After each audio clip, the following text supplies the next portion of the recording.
Hello everyone, welcome back to Ravi defence academy. I am Ravi और मैं आपको इस प्लेटफॉर्म पर फिजिक्स की प्रिपरेशन कराऊंगा।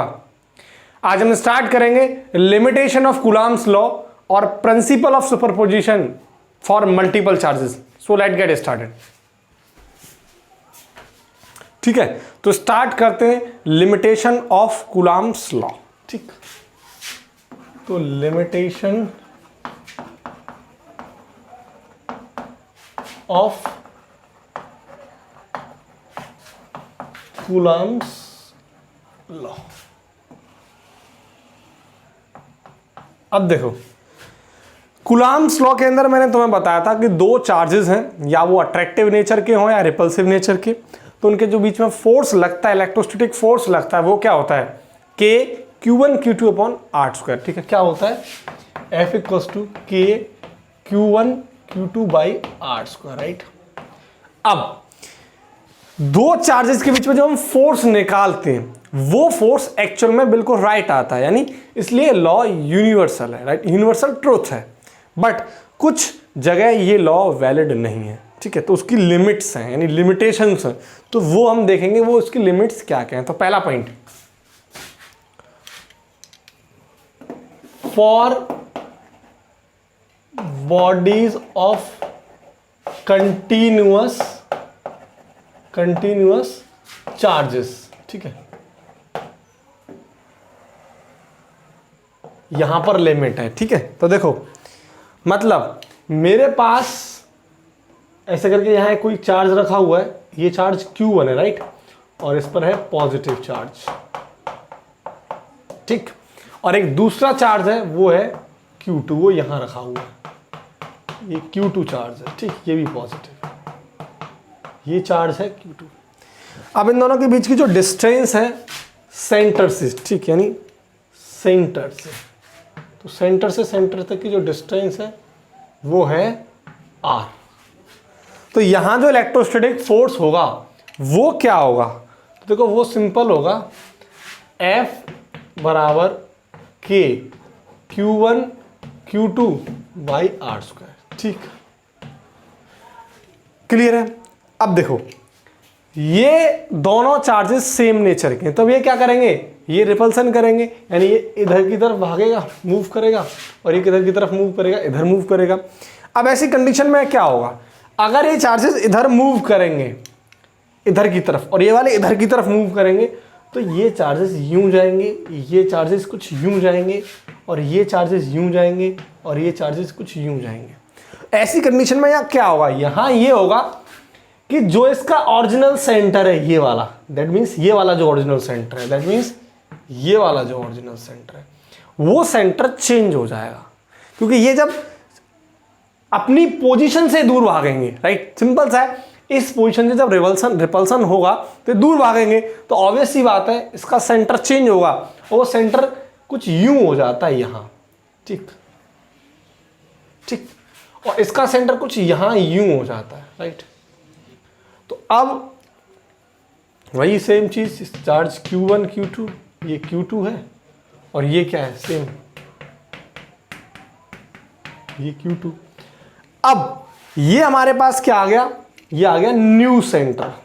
राइट, न्यू सेंटर, ये भी मेरे पास क्या आ गया? New centre.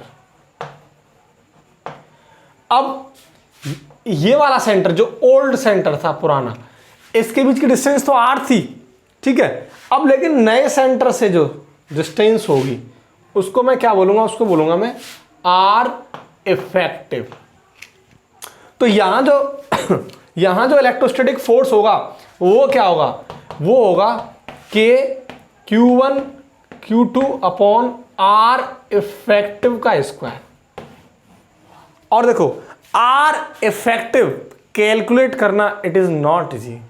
ठीक है, हम R इफेक्ट यानी नए सेंटर के लिए जो R इफेक्ट की वैल्यू निकालेंगे वो उतना आसान नहीं है, हम आसानी से कैलकुलेट नहीं कर सकते। या यूं बोले हम कि इंडक्शन प्रोसेस में, ये इंडक्शन प्रोसेस है, तो इंडक्शन प्रोसेस के अंदर हम R इफेक्ट को आसानी से कैलकुलेट नहीं कर सकते, इसलिए ये वाला जो कॉन्सेप्ट है यहां ये वैलिड नहीं होता। एक्चुअल में होना चाहिए था ये, लेकिन ये क्या हो जाता है फॉर्मूला ये, तो ये यहाँ पर वैलिड नहीं होता है। तो सिंपल सा मैं कॉन्सेप्ट बोल सकता हूँ कि ये किसके लिए वैलिड है, for it is valid for point charges, ठीक है, पॉइंट चार्जेस, राइट। तो ये पॉइंट चार्जेस के लिए वैलिड है, ठीक है। ये तो हो गया फर्स्ट पॉइंट। अब इसके बाद एक सेकंड पॉइंट और है जिस पर लिमिट्स काम करती है, ठीक। Next, it is valid for static charge, यानी चार्ज मूव नहीं करना चाहिए, उसके लिए वैलिड है। तो देखो कैसे, मेरे पास दो चार्जेस हैं, ठीक। एक चार्ज है ये Q1, ठीक, और एक चार्ज है मेरे पास ये Q2, राइट। अब ये दोनों चार्जेस v वेलोसिटी से यानी u वेलोसिटी से क्या कर रहे हैं, मूव कर रहे हैं, ठीक।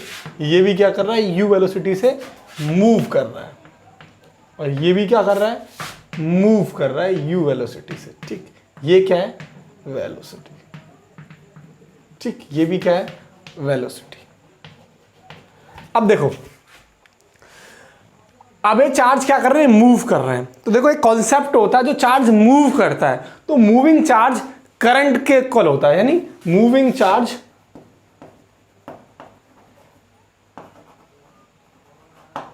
इक्वल टू करंट, यानी I।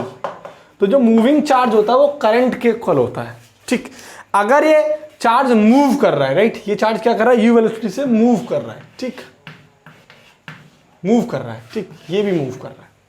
तो करंट ये किसके बराबर हो जाएगा, करंट के, और करंट की वजह से यहाँ क्या डेवलप होगा, मैग्नेटिक फील्ड। क्या जनरेट होगा यहाँ, मैग्नेटिक फील्ड। ये क्या होगा यहाँ, मैग्नेटिक फील्ड। ये बी क्या है यहाँ पे, मैग्नेटिक फील्ड, ठीक। मूविंग चार्ज की वजह से यानी वो करंट के इक्वल होगा, करंट की वजह से यहाँ क्या जनरेट होगा, मैग्नेटिक फील्ड। सिंपल है। अब एक चीज देखो, अब ये मैग्नेटिक फील्ड है, अब ये चार्ज क्या कर रहा है, सेकंड चार्ज Q2, ये भी चार्ज मूव कर रहा है, और मूव करने की वजह से ये मैग्नेटिक फील्ड के अंदर कौन सा फोर्स एक्सपीरियंस करेगा, मैग्नेटिक फोर्स। अगेन यानी ये चार्ज Q2 मूव कर रहा है, और मूव करने की वजह से ये मैग्नेटिक फील्ड के अंदर कौन सा फोर्स एक्सपीरियंस करेगा, वो कौन सा फोर्स होगा, मैग्नेटिक फोर्स, ठीक है। क्योंकि इसका फील्ड यहां तक आएगा, ये तो मूव, ठीक। तो इस मैग्नेटिक फील्ड के अंदर कौन सा फोर्स मूव काम करेगा, मैग्नेटिक फोर्स। तो देखो चार्ज Q2 एक्सपीरियंस या feel magnetic force in magnetic field. Clear. अब देखो यहां क्या होगा, यहां अगर मैं नेट फोर्स निकालूं तो वो जो नेट फोर्स होगा एफ नेट, वो होगा यानी इलेक्ट्रोस्टैटिक फोर्स और मैग्नेटिक फोर्स के बराबर, ठीक। अगर दो चार्जेस मूव कर रहे हैं तो मूव करने पर जो यहां नेट फोर्स आता है वो आता है electrostatic force plus magnetic force, यानी सम ऑफ इलेक्ट्रिक फोर्स और मैग्नेटिक फोर्स। क्लियर है। अब एक चीज बताओ, मैग्नेटिक फोर्स भी आ गया, इलेक्ट्रिक फोर्स भी आ गया, क्या कूलॉम्स लॉ वैलिड होगा? कूलॉम्स लॉ तो सिर्फ इलेक्ट्रोस्टैटिक के लिए वैलिड था, तो इस कॉन्सेप्ट पर कूलॉम्स लॉ वैलिड नहीं होता। मतलब अगर दोनों चार्जेस मूव कर रहे हैं तो कूलॉम्स लॉ वैलिड नहीं होगा। हाँ, अगर ऐसा होता एक चार्ज मूव कर रहा है और एक मूव नहीं कर रहा, मतलब मैं मान लूं ये चार्ज मूव नहीं कर रहा, वेलोसिटी 0, मूव नहीं कर रहा, अगर ये मूव नहीं कर रहा तो देखो सिंपल जो मैग्नेटिक फील्ड का फॉर्मूला होता है वो ये होता है, जो मैग्नेटिक फील्ड का मैग्नेटिक फोर्स का जो फॉर्मूला होता है वो ये होता है BQB साइन ऑफ थीटा। अभी पढ़ोगे आप, जब मैग्नेटिक फील्ड के अंदर हम आएंगे वहां ये डिटेल में एक्सप्लेन करेंगे, लेकिन फिलहाल जो मैग्नेटिक फोर्स का जो फॉर्मूला होता है वो क्या होता है, BQB साइन थीटा। बी यहाँ पे मैग्नेटिक फील्ड है, Q चार्ज है और V वेलोसिटी है, थीटा उनके बीच का एंगल है, राइट। अब देखो अगर ये चार्ज मूव नहीं करेगा तो इसकी वेलोसिटी क्या हो जाएगी, 0, और 0 का मल्टीप्लाई पूरे सिस्टम में करूंगा तो 0, तो मैग्नेटिक फोर्स क्या आ गया, 0। अगर मैग्नेटिक फोर्स 0 आ गया तो यहां मैं पुट कर सकता हूं, तो एफ नेट क्या निकल के आ जाएगा मेरे पास, इलेक्ट्रोस्टैटिक फोर्स के बराबर। तो बहुत बहुत इंपॉर्टेंट कंडीशन, अगर एक चार्ज मूव कर रहा हो और एक मूव नहीं कर रहा हो, यानी एक चार्ज क्या हो स्टैटिक, तो कूलॉम्स लॉ वैलिड होगा। क्लियर है। अगर दोनों चार्जेस मूव कर रहे होंगे तो कूलॉम्स लॉ वैलिड नहीं होगा। तो सिंपल लिख सकता हूं Note first, when both charges are moving, then Coulomb's law is not valid. क्यों नहीं होगा वैलिड? बिकॉज एफ नेट जो यहां पर निकल के आएगा वो क्या आ जाएगा? Electrostatic force plus magnetic force के बराबर। और कूलम्ब्स लॉ किसके लिए था? इलेक्ट्रोस्टैटिक फोर्स के लिए अप्लाई करता था, तो इसलिए ये वैलिड नहीं होगा। दूसरा, अगर वन चार्ज इज स्टैटिक, एक चार्ज स्टैटिक हो और एक चार्ज मूव कर रहा हो, then Coulomb's law is valid, right? क्यों? क्योंकि वहां पर उसकी वेलोसिटी क्या हो जाएगी? जीरो, और मैग्नेटिक फील्ड क्या हो जाएगा? जीरो, तो एफ नेट किसके बराबर आ जाएगा? इलेक्ट्रोस्टैटिक फोर्स के। क्लियर है? तो सिंपल सा कॉन्सेप्ट, अगर दोनों चार्जेस मूव कर रहे हैं तो कूलम्ब्स लॉ वैलिड नहीं करेगा। हाँ, अगर एक चार्ज मूव कर रहा है, एक चार्ज स्टैटिक है, तो कूलम्ब्स लॉ क्या होगा? वैलिड होगा। ठीक है, तो ये दो इंपॉर्टेंट फैक्टर्स से जो हमें पता होना चाहिए कि कूलम्ब्स लॉ कौन कौन से पॉइंट्स पर मतलब वैलिड होता है या नहीं होता। ठीक है, ठीक। अब देखेंगे हम principal of superposition for multiple charges. ठीक है, या हम बोलूं फोर्स बिटवीन मल्टीपल चार्जेस,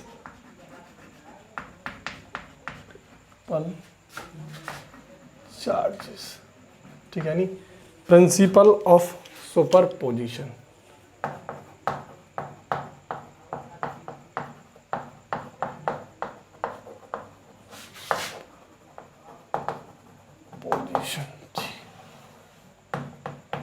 ठीक, अब देखो कूलम्ब्स ने क्या बोला था? दो चार्जेस के लिए हमें एक सिंपल फॉर्मूला दिया था, F = K Q1 Q2 upon R square. यानी अगर हमारे पास दो चार्जेस Q1 और Q2 हैं, अब मल्टीपल चार्जेस की बात कर रहा है, यानी दो चार्जेस से ज्यादा चार्जेस हों। अगर दो चार्जेस से ज्यादा चार्जेस हों, वहां अगर फोर्स निकाला जाए, यानी फोर्स मल्टीपल चार्जेस के बीच की बात करें, तो वो जो हमें लॉ बताएगा वो कौन सा होगा? Principal of superposition.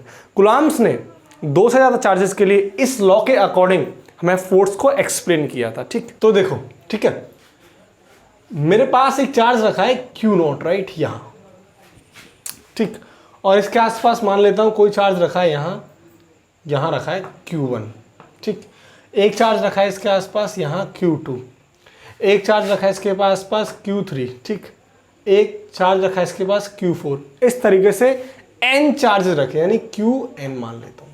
ठीक, ठीक है, अब देखो होगा क्या।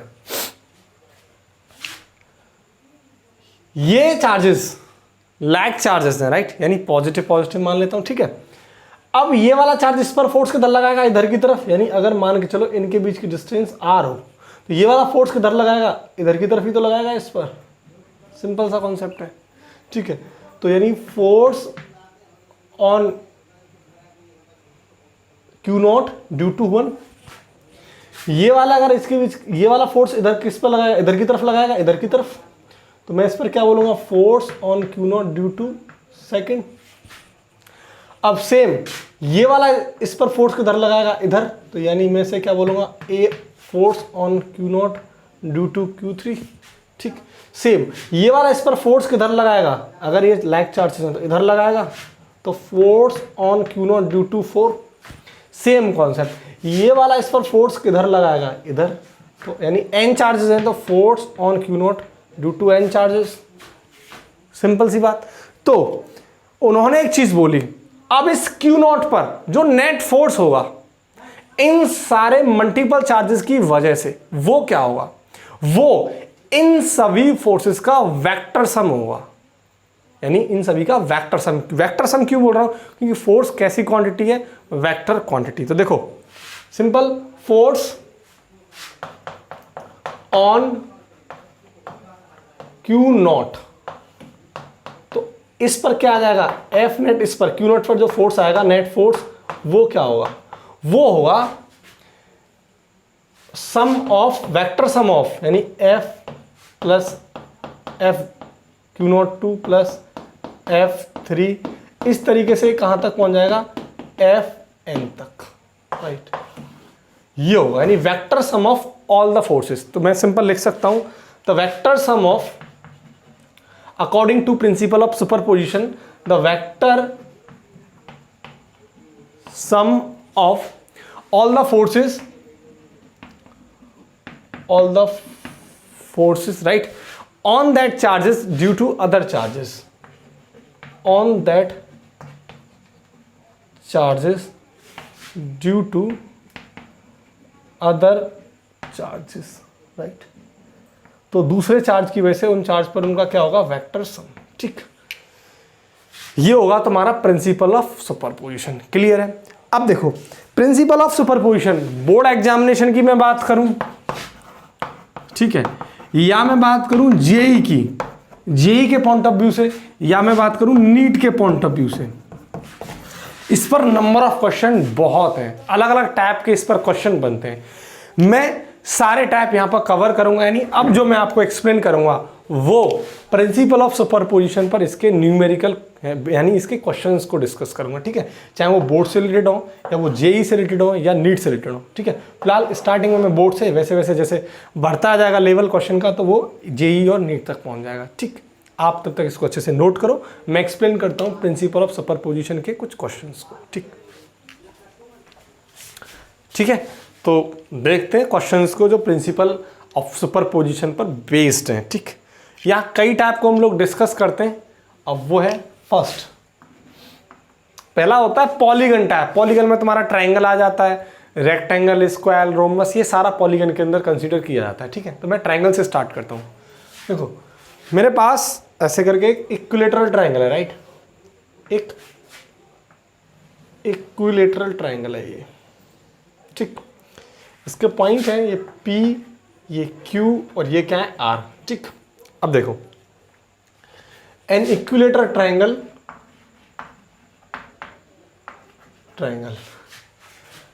इसकी जो साइड में मान L है, ठीक है, ये L साइड है, ठीक है, ऑफ साइड L, ठीक। अब इस R पॉइंट पर नेट फोर्स निकाल, अगर ये चार्जेस मान के चलो, इस पर चार्ज क्या है प्लस Q, और इस पर भी चार्ज क्या है प्लस Q, और इस पर भी चार्ज क्या है प्लस Q, तो बोल रहा है नेट फोर्स निकालो R पॉइंट पर। तो calculate F net on vertex R, ठीक, ये बोल रहा है। क्लियर है। तो यानी अगर A पॉइंट यानी PQR पॉइंट पर प्लस Q चार्जेस रखें, ठीक है, तो इस R पॉइंट पर आपको क्या निकलवा रहा है, नेट फोर्स निकलवा रहा है। तो देखो यहां कॉन्सेप्ट क्या लगेगा, वो ये, यहां इसको अच्छे से देखते हैं, ठीक। यानी ये चार्ज पॉजिटिव, ये पॉजिटिव, ये पॉजिटिव, ठीक। अब देखो ये इस पर पॉइंट पर निकलवा रहा है, तो मैं इसकी बात करूंगा नहीं R पॉइंट, ठीक, ये P पॉइंट, ये Q पॉइंट। अब एक चीज देखो, ये दोनों सेम चार्जेस हैं तो रिपेल करेंगे, तो ये इस पर किधर फोर्स लगाएगा, इधर की तरफ, ठीक। तो मैं बोल दूंगा force on R due to P, ठीक। अब ये दोनों सेम चार्ज हैं तो ये इस पर किधर फोर्स लगाएगा, इधर की तरफ, वो क्या होगा, force on R due to Q, ठीक। ये बात होगी। अब एक चीज देखो, इक्विलेटरल ट्रायंगल है, ये इनके बीच का एंगल कितना हो जाएगा 60 डिग्री, ये भी 60 डिग्री, ये भी 60, ये 60, तो ये भी कितना आ जाएगा 60 डिग्री। तो बहुत बहुत इंपॉर्टेंट कंडीशन जो हम 11th क्लास के वेक्टर से पढ़ के आते हैं, ठीक है। वो जो 11th से डायरेक्ट यहाँ आए जिन्होंने वेक्टर नहीं पढ़ा या उनके डाउट्स है, तो मैं यहाँ एक चीज़ क्लियर कर देता हूँ, वो देख लेते हैं। अगर दो फोर्सेस हैं, राइट, एक फोर्स F1 है और एक फोर्स F2 है, और इनके बीच का कोई एंगल है थीटा, तीन चीज़ है, दो फोर्सेस हैं और उनके बीच का कोई एंगल है थीटा, यानी दो फोर्सेस हैं, एक F1 इधर लग रहा है, F2 इधर लग रहा है, ये थीटा, यानी थीटा मान लेते हैं 180 डिग्री है, कोई भी एंगल। या ऐसे करके मान लो दो फोर्सेस हैं, एक F1 है, F2, इनके बीच का थीटा क्या हो जाएगा 90 डिग्री। तो क्लियर, दो फोर्सेस हैं, उनके बीच का एंगल क्या है थीटा। तो जो रिजल्टेंट फोर्स निकलता है वो रिजल्टेंट फोर्स आता है आपका FR equals to under root F1 का स्क्वायर प्लस सेकेंड फोर्स का square plus 2F1 F2 cos theta. ये अगर फॉर्मूला आपको याद है तो आपका पॉलीगन बेस्ड जितने क्वेश्चंस हैं आप रिजल्टेंट फोर्स आराम से निकाल सकते हैं। ठीक है, तो रूट में F1 का स्क्वायर F2 का square plus 2F1 F2 cos theta. ठीक है, अब चीज देखो, सेम कंडीशन यहां हो रही है, दो फोर्सेस मेरे पास दे रखे हैं, उनके बीच का एंगल दे रखा है। अब इसका जो रिजल्टेंट आएगा, वो रिजल्टेंट दो फोर्सेस का जो रिजल्टेंट है वो कहां आता है, उनके बीच से होके, तो इसका जो रिजल्टेंट आएगा वो कहां होके आएगा, यहां एफ। ये यहां से कितने डिग्री एंगल बनाएगा, 30 का, और ये भी कितने का बनाएगा, 30 का। टोटल कितने का बनेगा, 60 का। ठीक है, तो ये जो आएगा एंगल वो कितना लेंगे हम, 60 डिग्री टोटल एंगल। अब देखो मैं एफ आर क्यू निकालूं, ठीक है, यहां निकालता हूं एफ आर क्यू। क्लियर है, तो सिंपल के Q1 Q2, ठीक है, अपॉन ये लेंथ है तो ये क्या हो जाएगा, एल स्क्वायर। सेम अगर मैं निकालूं एफ आर पी, ठीक, एफ आर पी, तो एफ आर पी भी क्या हो जाएगा, के Q1 Q2 upon L square. नहीं, दोनों फोर्सेस कैसे हो गए, इक्वल, तो मैं इन दोनों फोर्सेस को क्या मान लेता हूं, एफ आर पी बराबर F R Q equal F. ठीक है, इक्वल है, मैंने को एफ मान लिया। अगर एफ रिजल्टेंट निकालना है तो क्या हो जाएगा, under root F R P का whole square plus F R Q का होल स्क्वायर, यानी मैंने एफ मान लिया तो मैं इसको क्या लिख दूंगा, F square plus F square, क्योंकि इनका मैग्नीट्यूड क्या है, सेम, इसलिए मैंने एफ मान लिया, plus 2f into F cos theta. ये मैं फॉर्मूला यूज कर सकता हूं। अब सिंपल कॉन्सेप्ट यूज कर लो आप, वो क्या है देखो, 2f स्क्वायर, ये हो जाएगा F square plus F square, क्या हो जाएगा, एफ रिजल्टेंट बराबर रूट, ये हो जाएगा 2f square plus 2f square, और थीटा की जगह क्या रख देंगे, cos 60, ये आ जाएगा 60 डिग्री, और cos 60 की वैल्यू कितनी होती है, 1/2। तो यहाँ मैं क्या पुट कर दूंगा, 1/2, 2 से 2 गया तो 2f square plus F square क्या आ जाएगा, रूट 3f स्क्वायर, तो ये क्या आ जाएगा, f रूट 3। तो f की वैल्यू कितनी थी, k Q1 Q2 upon L square, तो क्या आ जाएगा, k Q1 Q2 upon L square into root 3। तो मेरे पास एफ रिजल्टेंट क्या आ गया, ये। ठीक, तो सिंपल सा कॉन्सेप्ट क्लियर है। अब देखो यहां बस यही चीज इंपॉर्टेंट थी रिजल्टेंट के लिए। अब मैं, ये तो हो गए इक्वल चार्जेस के केस में, अगर इन दोनों इन तीनों इक्विलेटरल ट्रायंगल पर कोई एक चार्ज अपोजिट होता है, यानी ये अगर नेगेटिव होता, या ये नेगेटिव होता, ये पॉजिटिव होता, तो कोई भी एक चार्ज नेगेटिव होता तो कंडीशन क्या बनती। ठीक है, अब इसको अच्छे से नोट करो, मैं उसको दोबारा उसको एक्सप्लेन करता हूं। ठीक, ठीक है, तो देखो नेक्स्ट, ये मेरे पास वही इक्विलेटरल ट्रायंगल,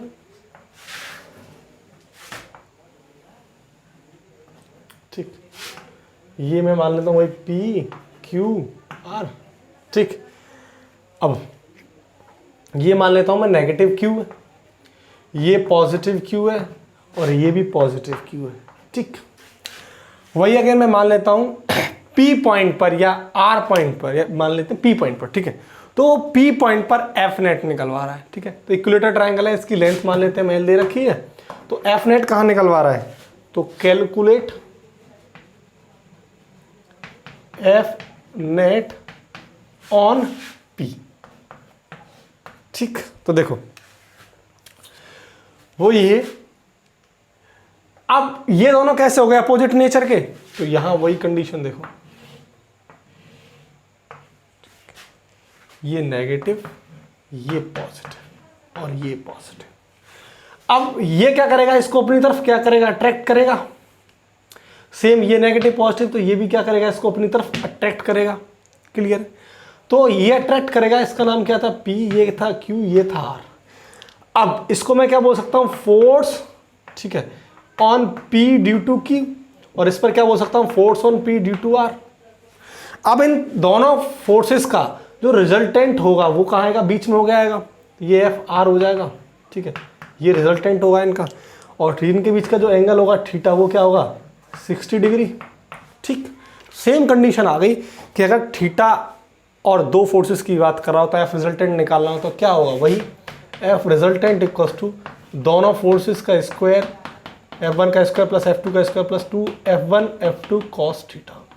ठीक, यहां से हम कॉन्सेप्ट क्लियर कर सकते हैं। ठीक, अब देखो FPR पर जो फोर्स निकल के आएगा वो क्या आएगा, KQ square upon L square.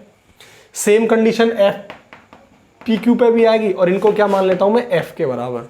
और मुझे एफ रिजल्टेंट निकालना है, सेम वही कंडीशन, F1 का एफ स्क्वायर प्लस 2f इन दोनों का मल्टीप्लाई कर दूंगा 2f स्क्वायर कॉस थीटा, और थीटा क्या पढ़ दो 60 डिग्री, और कॉस 60 की वैल्यू कितनी हो जाएगी 1/2, 1/2 से 1 यानी 1/2 से 2 का कैंसिल, मेरे पास क्या बचा 2f square plus f square यानी √3f स्क्वायर, और √3f स्क्वायर को जब मैं हटाऊंगा तो क्या आएगा f √3, और f की वैल्यू कितनी थी के Q square upon L square into √3, ये आ गया रिजल्टेंट फोर्स।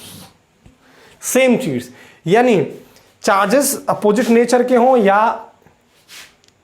सेम नेचर के, राइट, तो उनके बीच में जो उनका मैग्नीट्यूड यानी रिजल्टेंट फोर्स निकल के आएगा वो कैसा आ रहा है, सेम आ रहा है।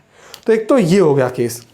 अब इसके बाद बेसिक कॉन्सेप्ट्स क्लियर है, यानी सिंपल हमें इतना यहाँ याद रखना है, अगर हमको कंपटीशन की प्रिपरेशन करनी है तो वहाँ सिंपल सी चीज़ याद रखनी है, अगर इक्विलेटरल ट्रायंगल के अंदर चार्जेस सेम हो, ठीक है, या उनके अंदर चार्जेस सेम ना हो, ठीक, तो जो एफ रिजल्टेंट निकल के आएगा वो हमेशा क्या होगा, वो ये होगा के Q square upon L square into √3, अगर उसकी साइड एल है तो, ठीक।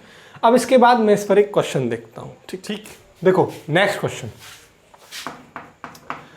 वही इक्विलेटरल ट्रायंगल है, पॉइंट पी क्यू आर, इस पर चार्ज Q1 मान लेता हूँ, ये चार्ज Q2 रखा है और इस पर रखा है Q3, ठीक, और Q1 बराबर Q2 बराबर Q3 वो दे रखा है 2.0 इंटू 10⁻⁻6 कूलम, और इसके बीच की जो लेंथ है, ठीक है, ये L जो है साइड जो है, ठीक है, वो साइड दे रखी है 5 सेंटीमीटर, यानी ये कितना दे रखा है 5 सेंटीमीटर, ठीक है। इक्विलेटरल ट्रायंगल के अंदर बोल रहा है कि आप इस R पॉइंट पर या P पॉइंट पर या Q पॉइंट पर, मैं मान लो R पॉइंट की बात कर रहा हूँ, R पॉइंट पर नेट फोर्स निकालो, ठीक है, तो calculate net force on R, ठीक, देखो सेम चार्जेस हैं, ये भी यानी ये पॉजिटिव है और ये पॉजिटिव है, क्लियर है।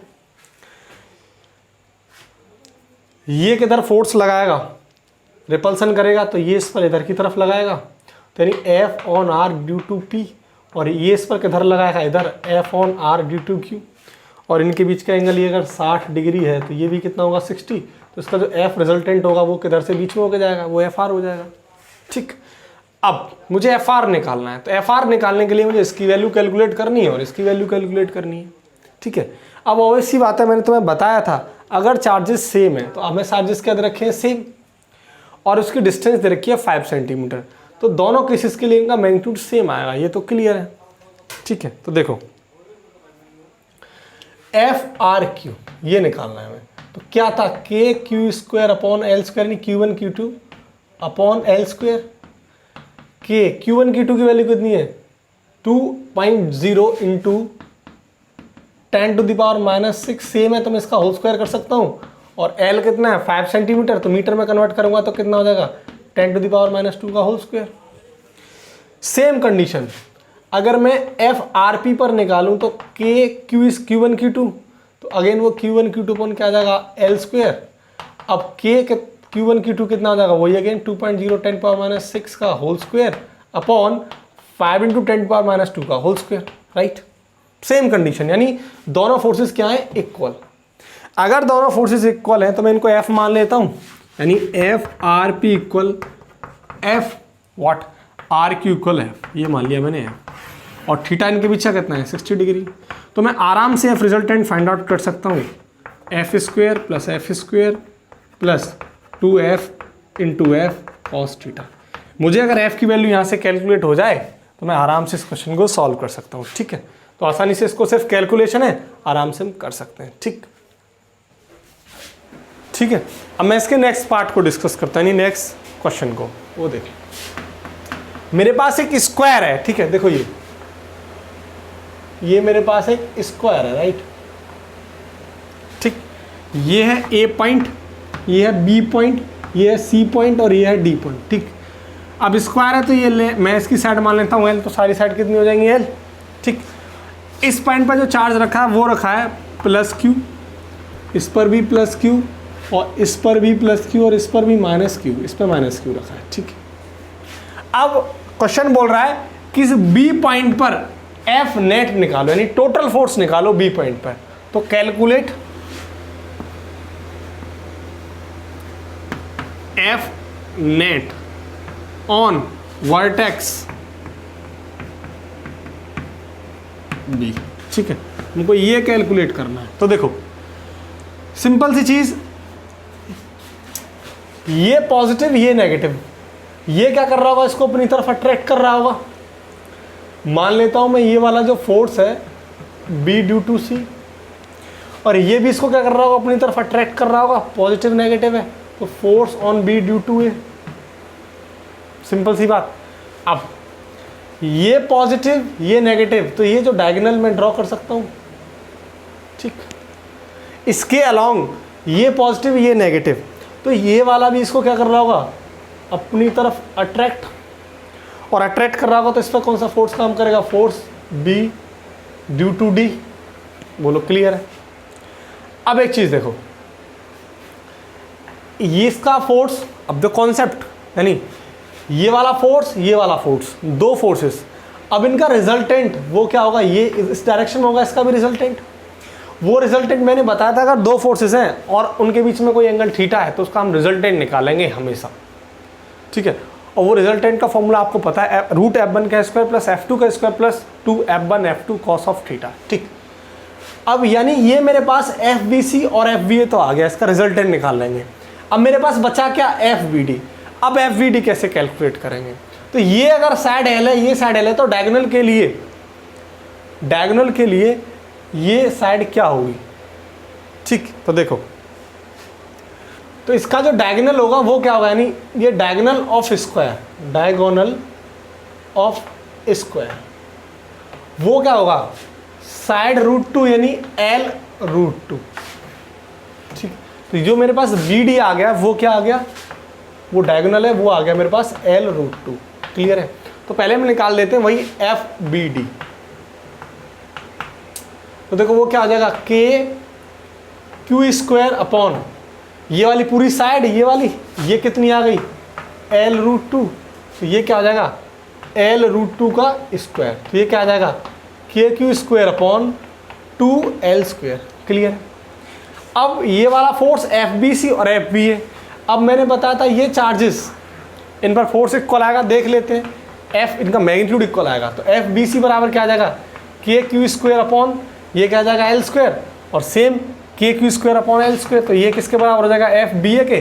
और मैं से क्या मान लेता हूँ, F।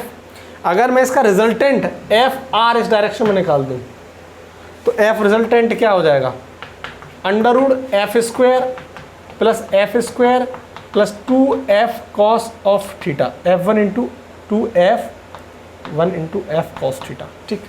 थीटा क्या है, 90 डिग्री, कॉस 90 की वैल्यू कितनी होगी, 0, तो ये पूरा सिस्टम क्या हो जाएगा, 0। तो क्या बचेगा, 2F square under root 2F square, तो ये क्या आ जाएगा, F रूट 2।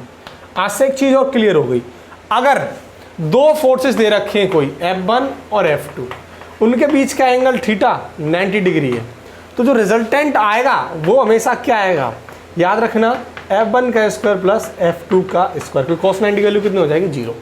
ये आ गई वैल्यू आपके पास F रूट 2, ठीक है। तो F की वैल्यू कितनी है, KQ square upon L square, ये पुट कर दो, KQ square upon L square into root 2, तो मेरे पास जो रिजल्टेंट फोर्स आ गया दोनों का ये आ गया। अब मुझे इस पॉइंट पर F नेट निकालना है, इस B पॉइंट पर।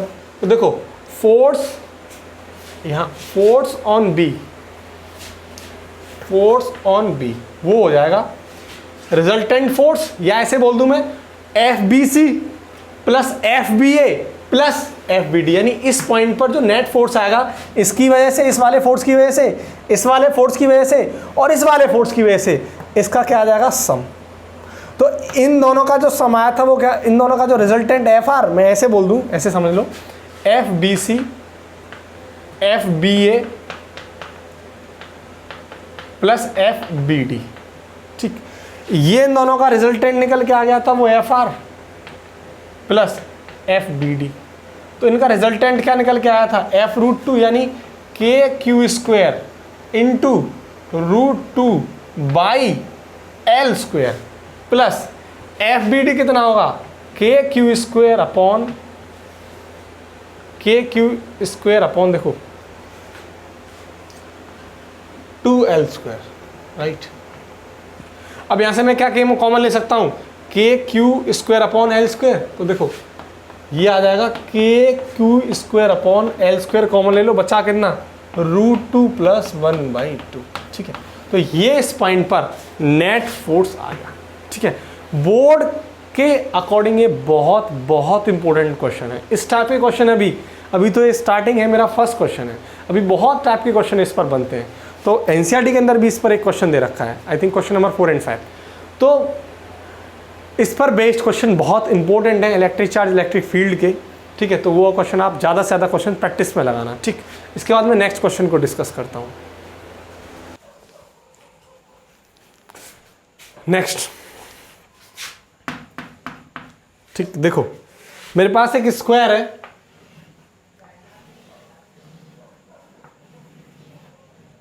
ठीक है। देखो ए स्क्वायर, ये ए, ये पॉइंट बी, ये सी, ये डी, वही एल साइड है, ठीक।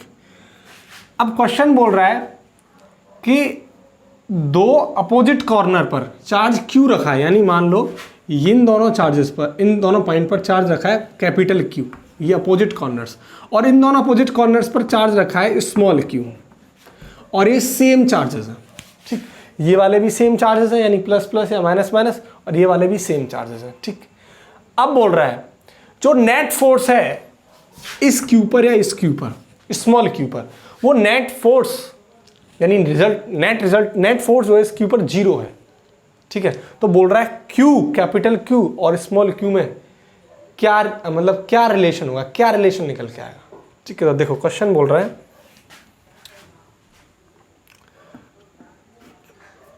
अ स्क्वायर साइड है उसकी ABCD ऑफ लेंथ L या ऑफ साइड L, ठीक। Two opposite corners have charge Q and another opposite corner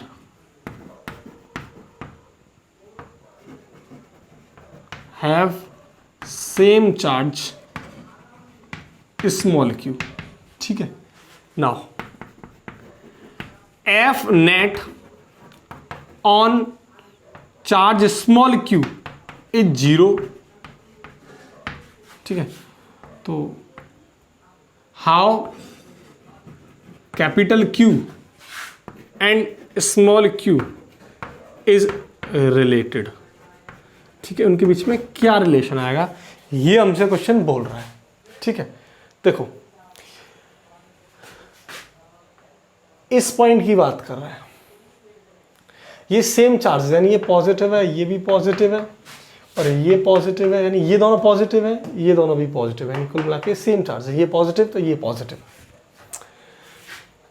अब इस पर जो फोर्स लग रहा होगा इस सी पर, तो ये किधर की तरफ लग रहा होगा, इसकी इधर की तरफ, तो F on C due to D, और ये इस पर ऊपर की तरफ लग रहा होगा तो F on C due to B, ठीक। अब ये इसका डायगोनल है, ठीक। ये तो इस पॉइंट पर जो फोर्स लग रहा होगा वो कहां की तरफ लग रहा होगा, बाहर की तरफ, तो force on C due to A, clear है।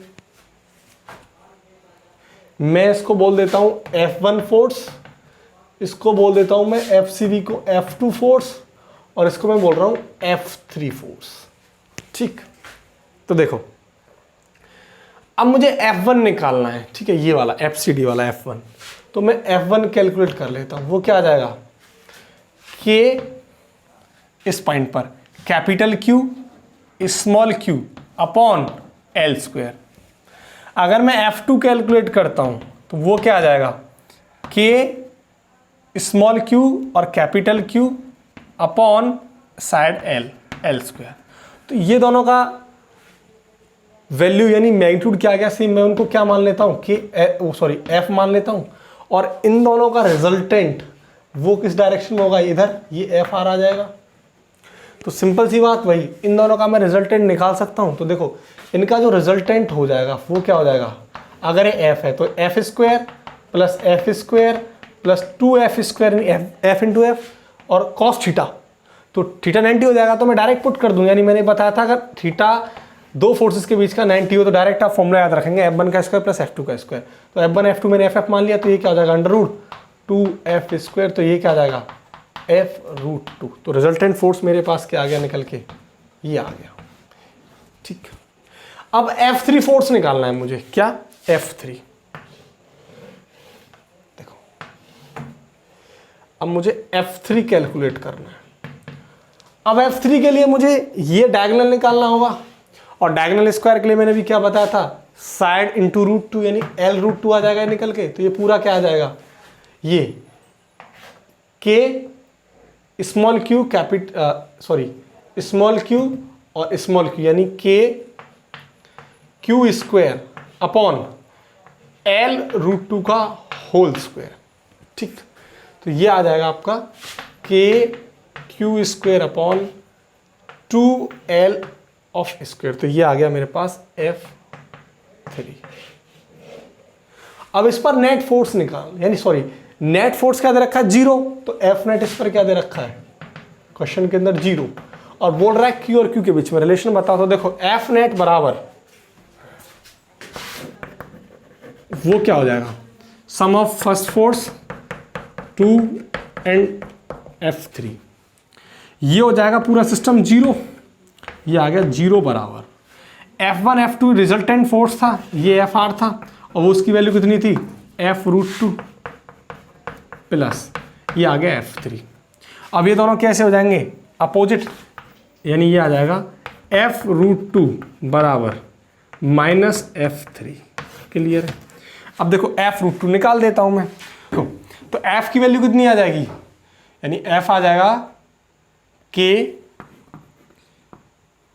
Q capital Q small q upon L square into √2 बराबर F3 की वैल्यू कितनी होगी K स्मॉल q का स्क्वायर अपॉन 2L स्क्वायर। ठीक है, अब सिंपल देखो L स्क्वायर से L स्क्वायर गया, ठीक है, स्मॉल q से एक स्मॉल q गया और K से K गया, तो क्या आ जाएगा √2 कैपिटल Q बराबर माइनस, ये माइनस आएगा माइनस Q/2। ठीक है, तो ये आ गया 2√2 Q बराबर, यानी माइनस यहाँ लगा दो Q, यानी रिलेशन क्या आ जाएगा Q बराबर -2√2 कैपिटल Q। ठीक है, तो ये आपस में रिलेशन निकल के आ गया। ठीक है, तो एक तो ये क्वेश्चन, अब इसके बाद अब मैं नेक्स्ट क्वेश्चन और डिस्कस करता हूँ, तब तक आप इसको अच्छे से नोट करो। ठीक है, तो नेक्स्ट क्वेश्चन, अब जो ये टाइप में करा रहा हूँ इस पर दो टाइप के क्वेश्चन बनते हैं। देखो वो क्या है, अगर मेरे पास एक स्क्वायर है, राइट, देखो ये स्क्वायर है, राइट, ठीक है, ये पॉइंट मान लेता हूं A है, ये B है, ये C है, ये D है, और इसके सेंटर पर कोई चार्ज रखा है कैपिटल Q, और ये पॉजिटिव चार्ज है, और ये पॉजिटिव Q है, और ये पॉजिटिव Q है, और ये भी पॉजिटिव Q है, बट ये नेगेटिव Q है, और ये स्क्वायर है तो इसकी साइड दे रखी है L। तो नेट फोर्स इस Q पर, कैपिटल Q पर निकलवा रहे हैं, सेंटर पे। एक तो क्वेश्चन ये इस टाइप का बनता है। दूसरा क्वेश्चन बनता है अगर ये चार्ज पॉजिटिव होता, यानी चारों के चार्ज पॉजिटिव होते, तब सेंटर पे फोर्स क्या निकलता। तो पहले ये देखते हैं, अगर ये चार्ज नेगेटिव है, एक कोई चार्ज इनमें नेगेटिव है, तो सेंटर पे फोर्स निकलवा रहा है, यानी इस सेंटर पर जो चार्ज पे Q रखा है। ठीक, अब देखो ये इसके डायगोनल है,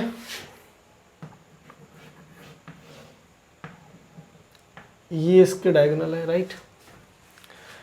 अब डायगोनल तो स्क्वायर, यानी अगर मैं बात करूं ये डायगोनल पूरा, तो ये पॉइंट O मान लेते हैं, और यहां से यहां तक की डिस्टेंस मान लेता हूं मैं क्या A या R मान लेते हैं। ठीक है, या आर मान लेते हैं, ये आर है सारी की सारी, ठीक है।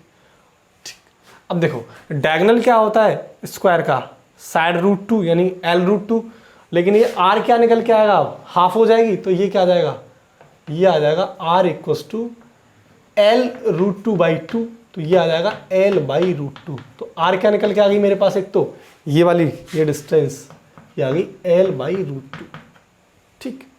अब देखो, अब इसकी बात करता हूं, ये दोनों चार्जेस, ये प्लस प्लस चार्जेस, तो इस पर जो फोर्स लगेगा इस पॉइंट पर, तो दोनों क्या करेंगे, रिपल करेंगे।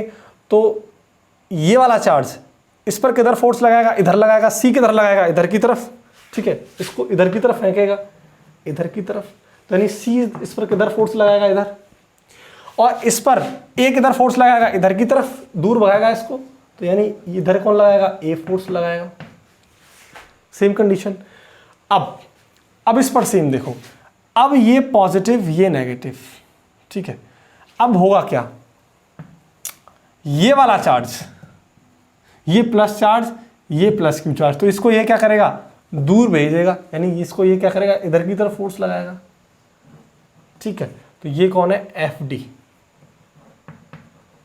ठीक। और ये नेगेटिव चार्ज, तो नेगेटिव चार्ज होने की वजह से ये क्या करेगा, ये इसको अपनी तरफ अट्रैक्ट करेगा, क्या करेगा, अपनी तरफ अट्रैक्ट करेगा, कौन सा, एफ बी। देखो इस पर ये दोनों सेम चार्जेस हैं, तो वो इधर की तरफ फोर्स लगाएगा, रिपल करेगा, ये हो गया, और ये नेगेटिव चार्ज है, ये इसको अपनी तरफ अट्रैक्ट करेगा, तो इन दोनों फोर्सेस की डायरेक्शन क्या होगी, सेम, और ये दोनों कैसे हो जाएंगे, अपोजिट। तो ऑब्वियसली बात है ये दोनों फोर्सेस कैसे हो जाएंगे, कैंसिल। तो इन दोनों की वजह से इस पर तो क्या आ गए, कैंसिल हो गए। अब अगर मुझे नेट फोर्स निकालना है क्यू पॉइंट पर, ठीक है, तो नेट फोर्स ऑन क्यू, तो net force F net on Q, वो क्या हो जाएगा, एफ नेट बराबर sum of F B plus F D. ये बात तो क्लियर है।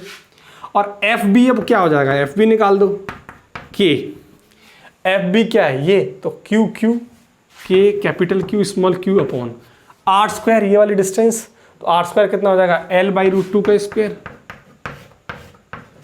तो ये क्या आ जाएगा, के capital Q small Q upon L square by 2, तो ये क्या आ जाएगा, 2k capital Q Q by L square, ठीक। अब अगर मुझे एफ डी निकालना हो, क्या निकालना हो, एफ डी, एफ डी क्या हो जाएगा, ये वाला एफ डी, तो ये भी चीज सेम चीज, K capital Q small Q upon R यानी एल बाई रूट 2 का स्क्वायर, तो ये भी क्या आ जाएगा, के capital Q Q by L square by 2, तो 2 पर पहुंच जाएगा, तो क्या आ जाएगा, 2 अपॉन एल स्क्वायर।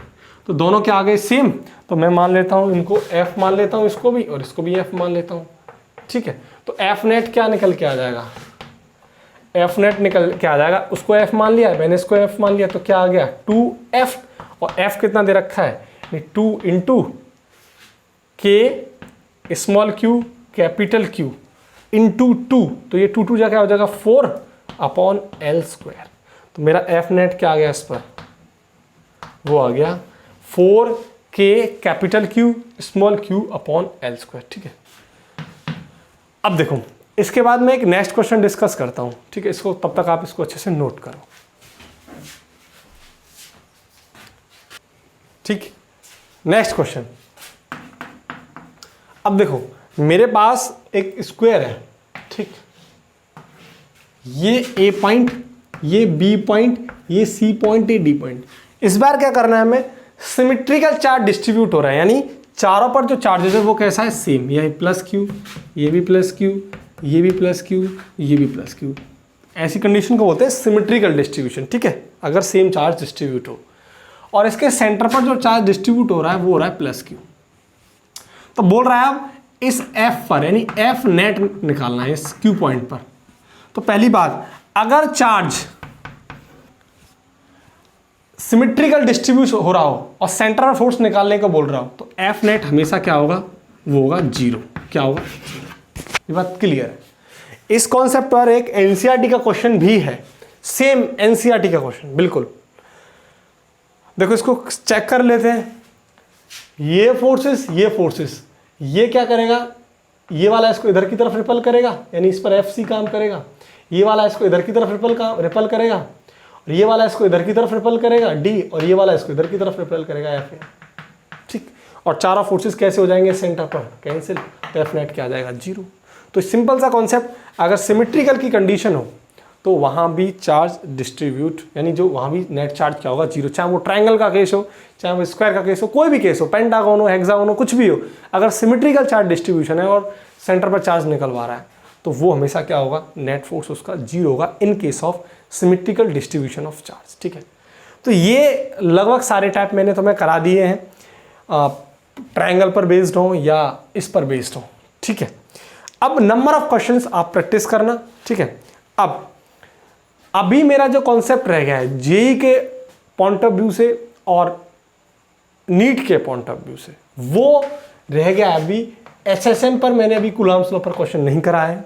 ठीक है, वो इससे जो नेक्स्ट वीडियो आएगी कल, उसके अंदर अलग से सेपरेट वीडियो, ठीक है, उसमें अगर यानी सेपरेट वीडियो के अंदर इन क्वेश्चंस को लेके आऊंगा। और एक क्वेश्चन और है जो बोर्ड के लिए भी इंपॉर्टेंट है और जेई के लिए भी इंपॉर्टेंट है। ठीक है, तो वो जो क्वेश्चन है वो इक्विलिब्रियम कंडीशन पर अभी बाकी है, यानी इक्विलिब्रियम। तो एसएचएम और इक्विलिब्रियम की कंडीशन पर अभी आपके क्वेश्चंस बाकी हैं, वो जेई के पॉइंट ऑफ व्यू से बहुत और नीट के पॉइंट ऑफ व्यू से बहुत इंपॉर्टेंट है। लेकिन इक्विलिब्रियम कंडीशन पर सीबीएसई 2004 में क्वेश्चन पूछा जा चुका है इक्विलिब्रियम कंडीशन पर, और इंपॉर्टेंट भी है अपने आप में। ठीक है, तो कल जो सेपरेट वीडियो आएगी उसमें आपको इक्विलिब्रियम कंडीशन पर क्वेश्चंस कराऊंगा और एसएचएम पर भी क्वेश्चन कराऊंगा। ठीक है, तब तक वीडियो को लाइक करें और वीडियो को ज़्यादा से ज़्यादा शेयर करें और चैनल को सब्सक्राइब करना ना भूलें और बेल आइकन को जरूर प्रेस कर लें ताकि मेरी हर वीडियोज़ की नोटिफिकेशन आपको तुरंत मिल जाए। Thank you so much.